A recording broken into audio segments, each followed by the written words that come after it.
Hello, and thank you for joining me on this new webinar series looking at Arbor's Power BI connector. Over the series, we will look at how to use this connector in Power BI and how it can be useful for your school and trust. So our first episode is simply titled Getting Started. But before we do that, just a quick bit about me. That's me. I've worked in education since 2008 as a data manager. So I've previously worked at two secondary schools and a county council sim support team before moving to my current position, where I'm a dual role as data manager at Moorside High School and a trust data manager for the Potteries Educational Trust. And a quick disclaimer, I'm completely self-taught in Power BI. I'm not an expert by any means. I've had no formal training. I've got no qualifications in it. I'm just willing to help others getting started on their Power BI journey. I thought it'd be handy to put some useful resources up for you. So if you aren't already, join Arbor HQ community. There is a dedicated data and Power BI channel there, where there's lots of other people in similar positions to yours who are working with the Power BI connector from Arbor. There's some great resources, people sharing DAX formulas, templates, their how-to guides and what they've done to get started. Also have a look at the Arbor Help Centre, where there are some starter dashboards for you to use. And there's also things like the entity relationship diagram, which shows you all the different tables and data you can get from the Power BI connector and how they all link together. If you haven't had a look at already, if you're at Microsoft School, look at Microsoft Learning. There is a whole series of Power BI training sessions on there that you can dip in and out of.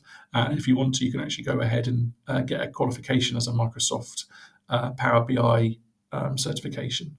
So that's something to look at. And a useful blog. There are lots of them around, but I think this was quite useful. It's from School Analytics and David Pott.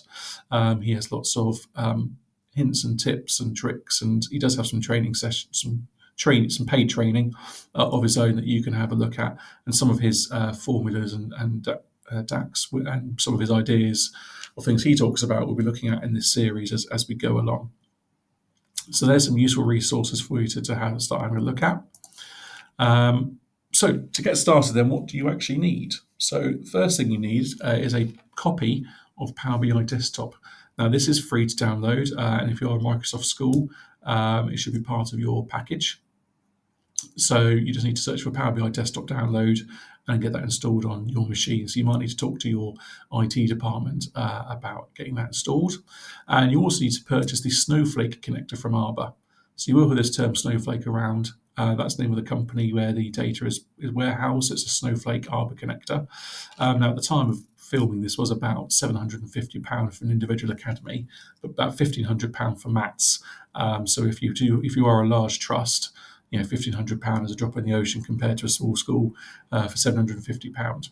So, but you'll need to talk to Arbor about getting that connector, and they simply give you a username and password for connecting to that.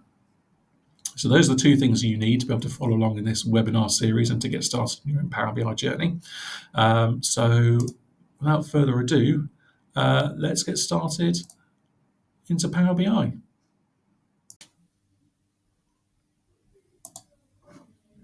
So hello, this is Power BI. So when you first open Power BI, you'll be left here with a blank screen, just like any other sort of Microsoft product.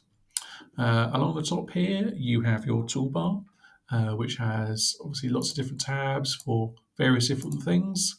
It looks daunting at the moment, but don't worry, we will go through all of that as we work our way through the webinar about what lots of these things do.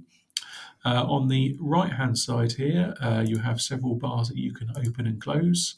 So you've got one called Data, Visualizations, and Filters, which again we'll talk about later on as we go through the course of this webinar series. On the left-hand side, you have some different views. So you've got your report view. This is like the canvas area where you drag and drop your visualizations. You have a table view. So once you have some data, you'll be able to view the data in your tables.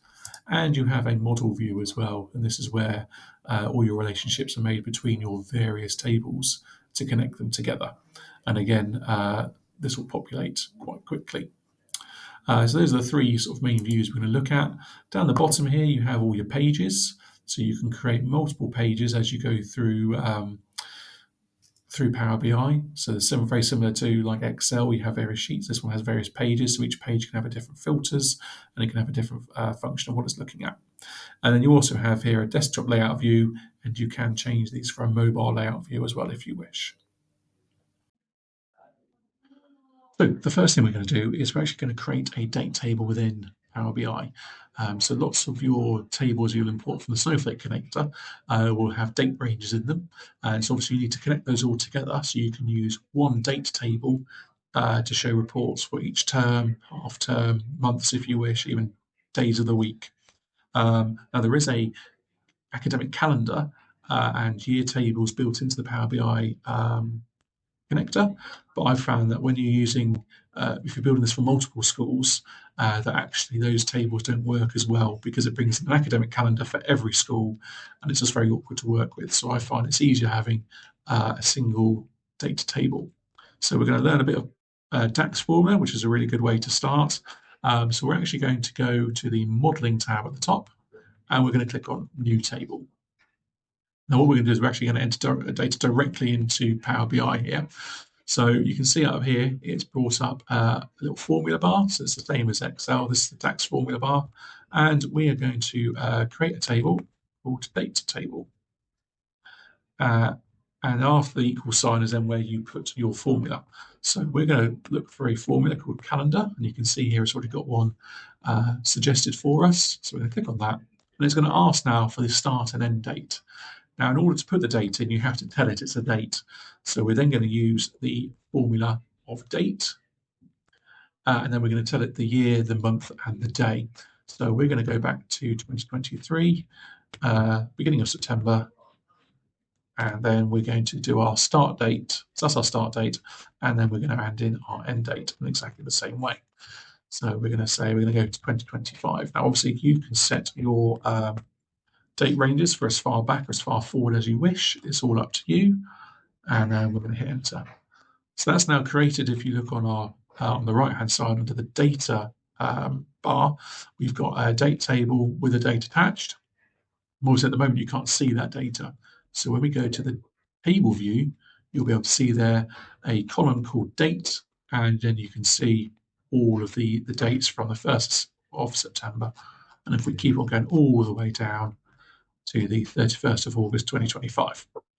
So what we're going to do is we're going to format this. So we're going to click on the column heading, and you can see here we now have column tools pop up.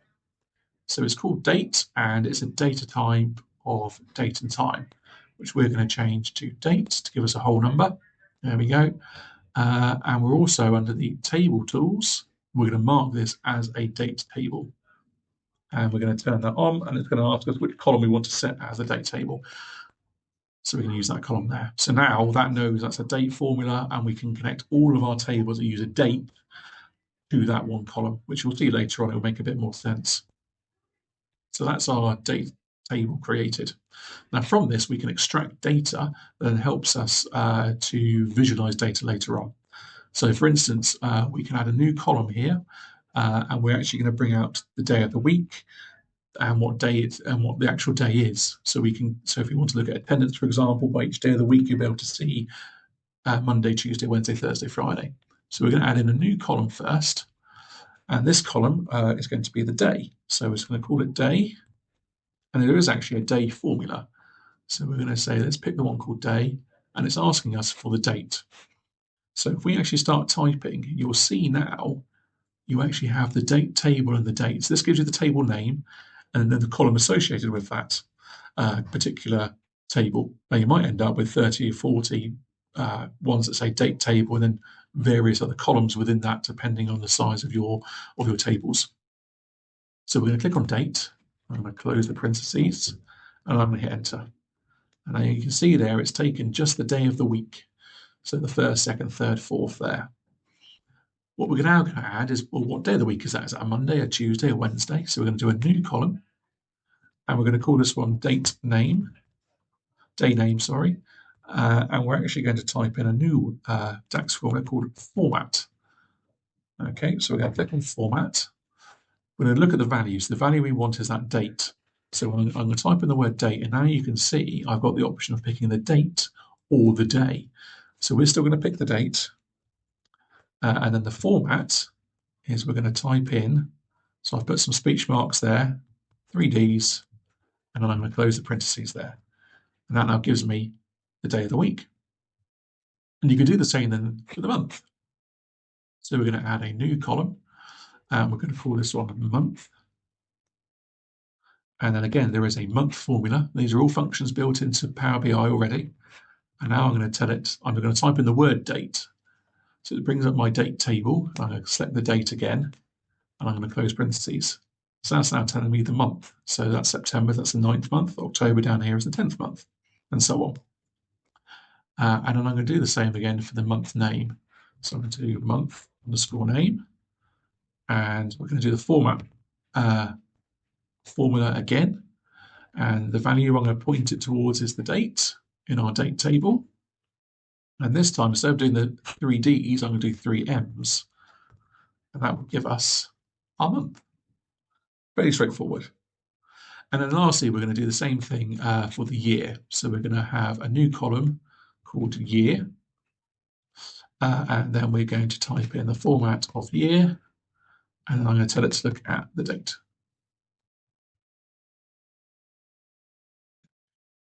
So now you can see these are all got 2023, and we can scroll down to 2024 and 2025.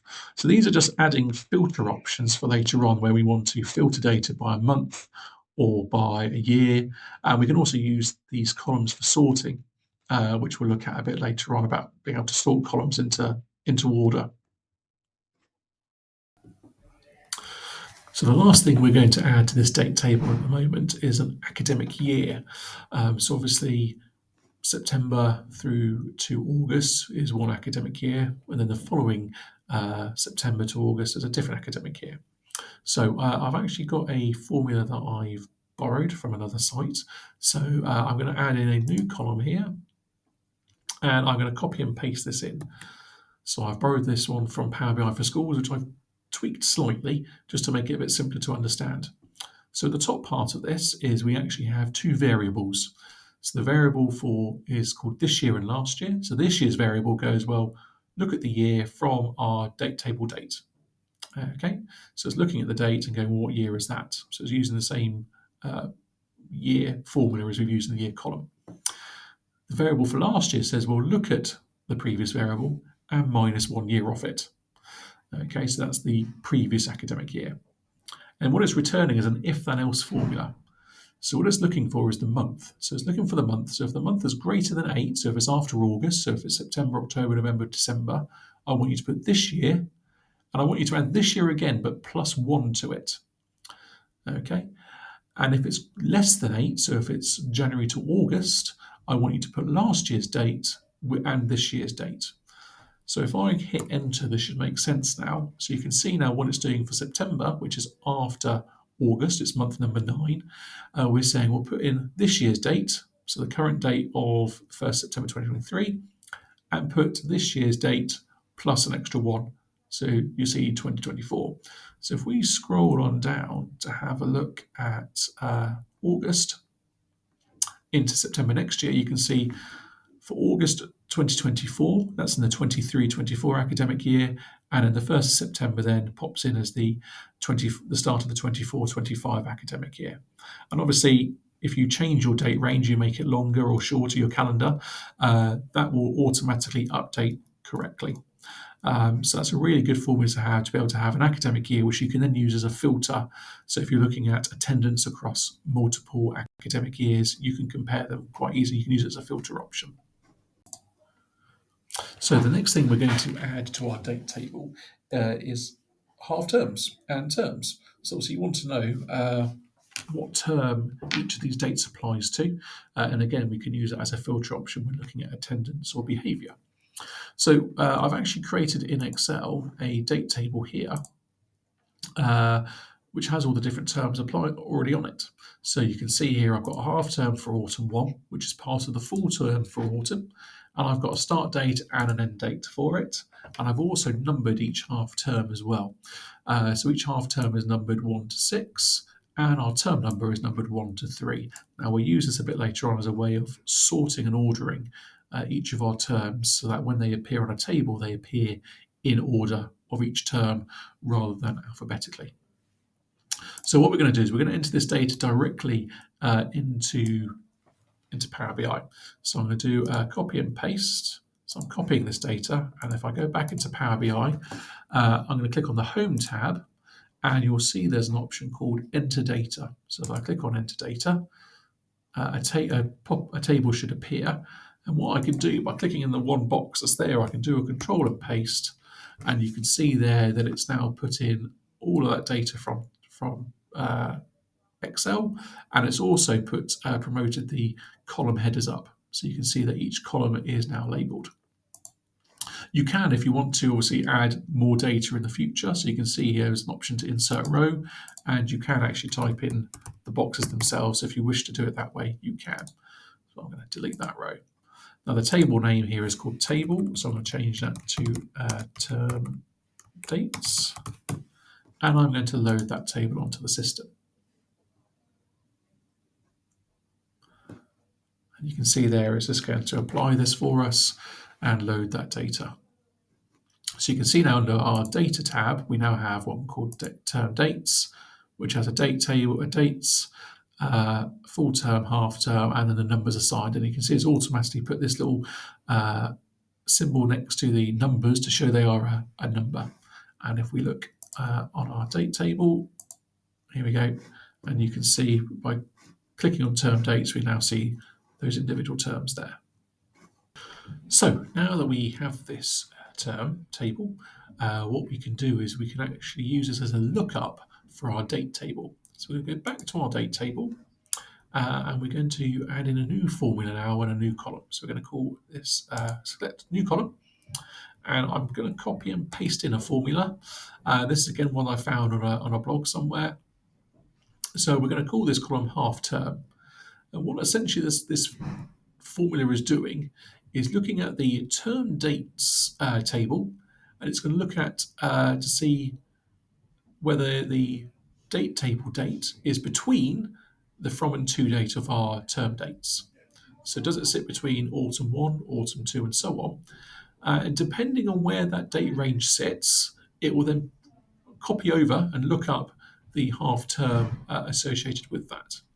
So if I click enter here, you will see that our date range for the 1st of September is in autumn term 1. So if we scroll down, it then pops to autumn term 2 on the 6th of November. So up until the 5th of November, it was autumn term 1, and on the 6th, which is after half term for that year, it switches to autumn term 2. And it will go on and do that for the rest of the table down spring, summer, and it will also do it between each academic year. So you can see we go from summer 2 to autumn 1. Okay, and we're also going to do the same thing then for full terms. So I'm going to add in another new column, and I'm going to copy and paste in the same formula, but we're going to change it. So I'm going to change the name of it from half term to term. And the only other bit I'm going to change is right at the bottom here, because at the moment it's using the column of term dates and half term as its lookup option. We're going to change that. So if I delete that out, you'll see I get all the other options then from the term dates table. I get all the columns. So I'm going to select full term, and then I'm going to hit enter again, and you'll see now it's put in the term. So again, now when it's looking up and looking at attendance data, for example, we could be able to sort it by the half term or by the term and do comparisons between the two. So now that we have those date tables set up in the system, we're actually going to connect to the Power BI connector now. So I'm just going to shrink those down, and we're going to go back to the Home tab, and we're going to use the Get Data option. So we're going to click on Get Data. We then have a few options of common data sources. So you can see you can import from Excel, data flows, Dataverse, SQL, but we're going to go down to the More option. And we're going to type in the search bar Snowflake. And you can see here the Snowflake connector, and we're going to click Connect. Now, first thing it's going to ask you is for the server and the warehouse. So I do actually have some credentials here. So everyone gets this server information. So I'm going to do a copy, and I'm going to paste it into the server. And I'm also going to tell it which warehouse we're looking at. Now, if this is your first time logging in, it will ask you for a username and password. So each username and password is unique for your school or your trust. I've been given access to the demo Power BI data from Arbor, so thank you very much to them for allowing me to do that, just to save me a lot of GDPR issues later on down the line. So you put in the server, you put in the warehouse, click OK, and if it's your first time logging in, it will ask for some credentials, a username and password to get into the system. Once you're into it, though, you can now see we're connected directly to that server. So the area you want to look at is this one called Arbor BI Connector Production. Just ignore the other three because they've had various versions of this connector, and this is what you want to look at. So there's four different folders within this one. So you do have some analysis folders. So this looks at exam results, roll call attendance, academic year summaries. This kind of summary data directly from Arbor. You also have live benchmarks. So you've got attendance, attainment, behaviour, student provisions. And the last folder is the one we're going to use, which is the modelled one. So this is all the tables of data, and you can see that there's 111 of them that sit there, which has all your data directly from Arbor. So there's two that we're going to import. One of them you may not need to import depending on the size of your trust if you're doing it for a trust or individual schools. So there's one here called schools. And if we put a tick in the box next to that one, now a preview will load here. Now sometimes because of the amount of data, that preview takes a long time to load, and sometimes it can be fairly quick. We're also going to import a student table as well. So there's one called students. And you can see here there's lots of different student tables, house enrolments, SEN needs, registration forms. But to start with, we're just going to use the students table. Now, I'm not going to wait for the preview to load because it does take a while. I'm just going to click on this green load button. And what I'm going to do is I'm going to import it directly into Power BI. So there's direct query, so it will any calculations you do will directly will do a direct query back to the warehouse, or you can import it, and anything you do will be any calculations are then calculated within Power BI and not directly on the servers. So we're just basically making a copy of that data into Power BI. So that's what we're going to do. We're going to do an import and make a copy. So I'm going to click OK on that, and you'll see it's now loading some data. It's loaded those two tables. So we're just going to wait for those to load. And again, depending on how much data you're bringing in, depends on how long they load. But get used to seeing the screen for a few minutes at a time. So as you can see, this has now loaded in two new tables to our Power BI file. So we're going to click on schools. Now, normally, because this is demo data, the school isn't here, but normally if you've got multiple schools or your own or just one school, you'll see that information in this box. You've got an application ID, which is basically the Arbor Connector's individual ID for that school, the name of the school, an abbreviated name, what phase it's part of, and then the school's information of URN, LA number, and an establishment number. We don't have that, unfortunately. So we'll skip over to the students table, and this is the students table. So these are all your students who've ever been in your school that are in Arbor currently. And there's some important columns here that we need to take note of. So the very first column here is called a student unique ID. Now think of it as a UPN number, but it's for each individual Arbor school. So the student unique ID number is made up of three things. It's made up of the application ID. So every school has its own application ID number.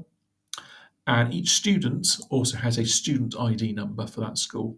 Now you might find that obviously multiple schools will have a multiple student number 127 or number 90. So what the student unique ID does is sticks the application ID with the student ID to create a unique ID. And you'll see in here you've got the UK demo PAMS2-1. So one is a code for student data -127. And it works very similarly for other areas of the system for things like staff. Staff actually has the same unique code, but it has a 3 in the middle and then their staff ID number. But the student unique ID is the key that we're going to use to connect to other bits of data within the system. So when we connect to attendance data or behaviour, we use the student unique ID to do that. Going along, we'll then see, we have all the names, legal first name, surname, preferred names, date of birth, whether they're current or not. So are they currently on your roll, or have they left?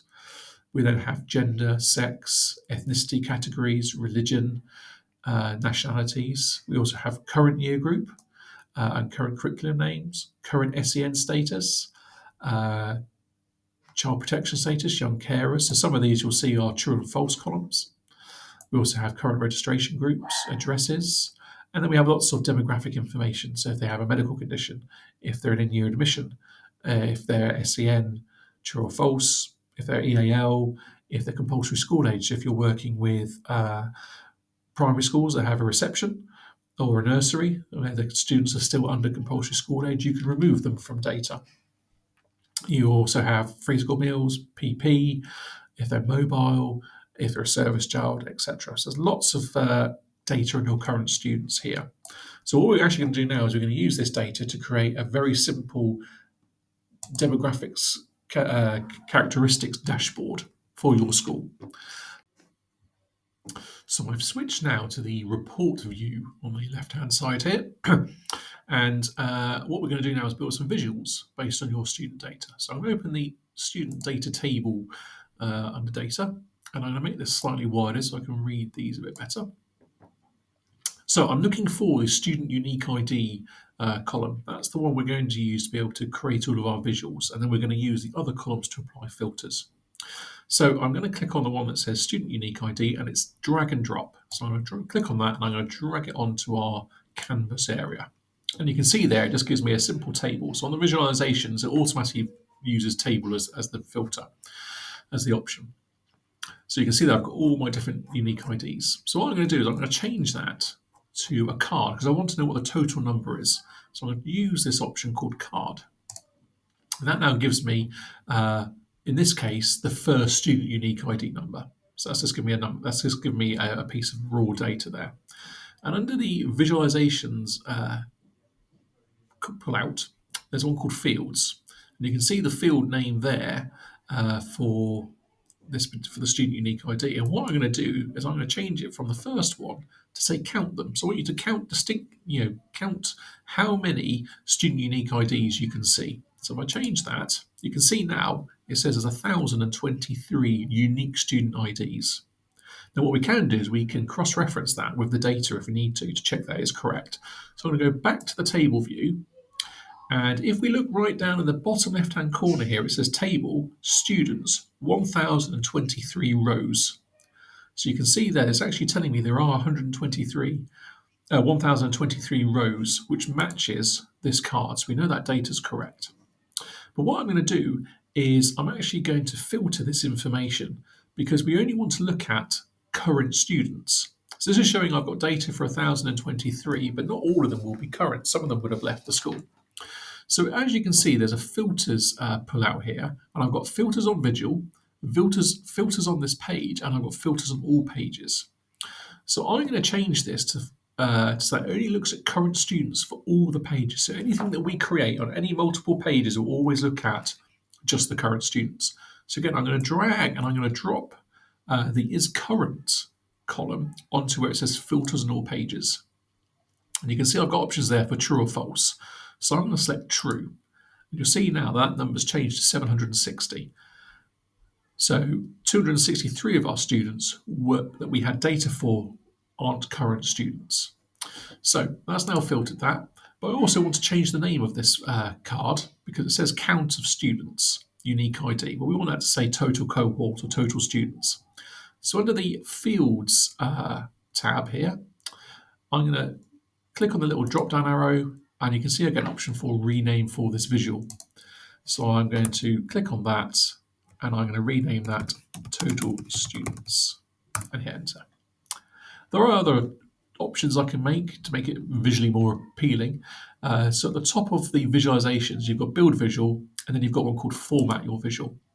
So in here, I can change the layout, so I can change the value, so I can make the value bigger if I want to. And I can also change the category label. I can turn that on or off. And again, I can make that bigger, or I can make it smaller. I could change the color of it. So if I want to make it orange, you can do those sorts of things. And under general, we also have things like adding effects. So I can add a background color if I wanted to. So make it yellow. We could even add a border if we wish to, and we could add a black border, and we can make it so many bits thick. Okay, so there you go. I've now got my first bit of information. Let's just change that. That background's horrible. There we go. Okay, and I can make this as big or as small as I want to and drag it around the screen just by holding the corner here. So we'll make that a little bit smaller. And then what we're going to do is we're going to copy this card, and we're going to create filters for male and female.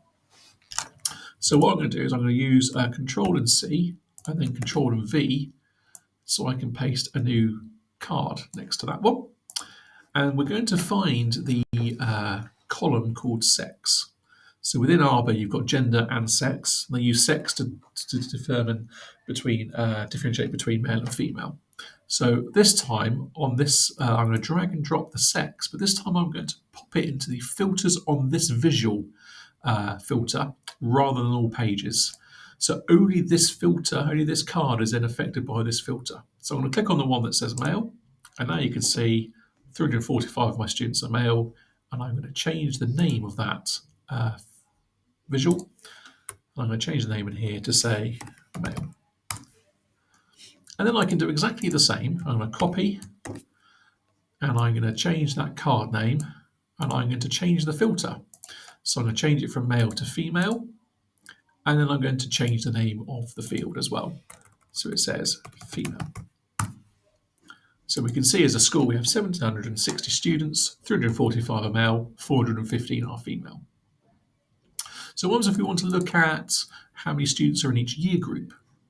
So what we can do is we can find our column called current year group, and we're going to drag that onto our canvas.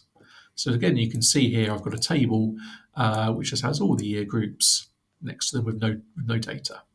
Now what we could do is we could find the student unique ID column, and I could drag that and I could join that onto that table there already. And all it's going to do is give me the student unique ID number and which year group those students are currently in, which is no use to us. Now what I can do is come over to the columns visualization choices, and again I can pick that count distinct, and you can see there now it's changed it. So it's given me number of students in reception, year 1, year 10, year 11, year 13, and so on. But again, this doesn't look particularly good or interesting, and the whole point of Power BI is to make some interesting, colourful dashboards. So what I'm going to do is I'm going to change this to a chart. So now we can see we have a chart with the information on. So it's showing me each year group along the bottom, and it's showing me the total students in each one. And again, we can go back to the visualizations formatting, and we can say we'll add some data labels to that, so you can see now how many students are in each year group as part of our data labels.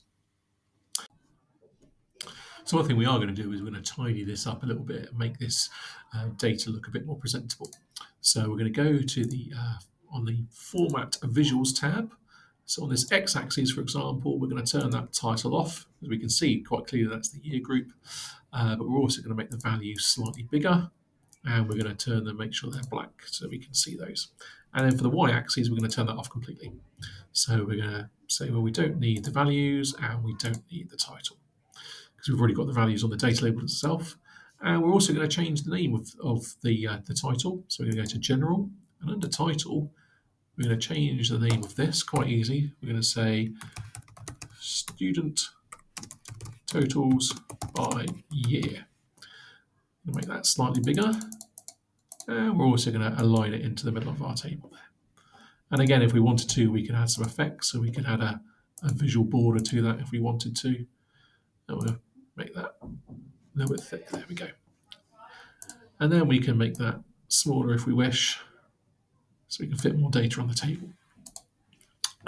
So now we might want to do something where we cross-reference the two numbers. So we know we've got 345 males in the school, but which year groups are they in? Is there an equal split between each of our year groups? So what we're going to do is we're actually going to create a matrix table. So I'm going to click on the matrix visual. That will then pop on the screen here. So the values we're going to use is we're going to get it again to count the student unique ID. So we're going to use that as our values. And we're going to again select that to count them distinctly. And then we need to select the rows and columns. So our rows, we want that to be the current year group as our row. And we're going to make that box slightly bigger so we can see it. And then the columns, we're going to use the sex option for the columns. So then what that will do, as you can see, is that now has split our reception class into male and female and what the total is, and our year group, year 1, male and female. So we can see that quite clearly now. And then what we can do is, again, we can do some formatting on here. So we're going to format that visual. So we're going to get rid of the row totals and the column subtotals. So we can see quite clearly which one is male and female. And we can also change the name of some of these rows. So let's rename that from current year group just to year, just to tidy that up a bit more. There we go. And then we can make that visual slightly smaller. And again, we can do the usual things of making the values slightly bigger maybe, just so it pops out a little bit more. We can even, if we wanted to, show the percentage of male and females in each one of these groups. So what we can do is we can add in again the student unique ID as a value. You can see it's gone very big there. And what we're going to use that now, we're going to count it. And then we're going to show the value as a percentage of the row total.